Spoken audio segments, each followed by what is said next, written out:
Hello and welcome back to Coding for Success. In the previous video, we learned about some of the most essential HTML tags.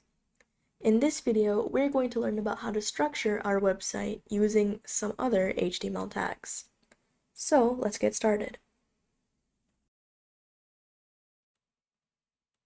An HTML document usually has 4 parts.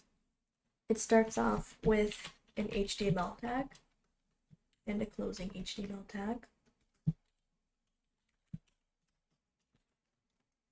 In between this, there are 3 parts.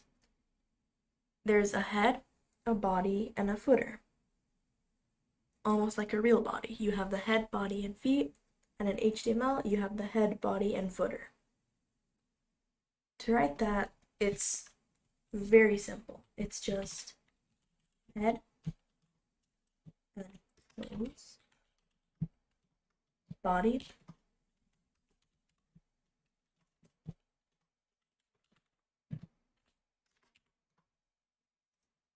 and I'll make this bigger, and footer.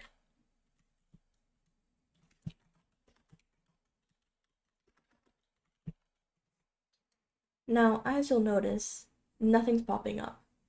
That's because these tags only serve to organize our content. They don't provide any content.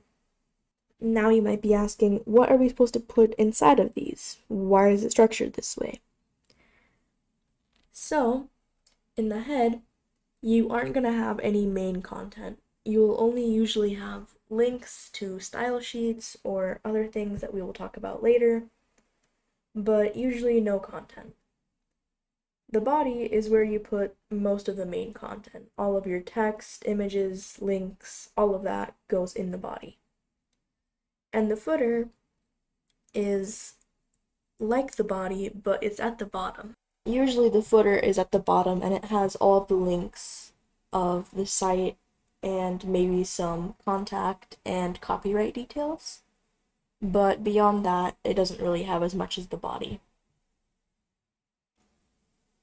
In this video, we learned about how to structure HTML using the HTML, head, body, and footer tags.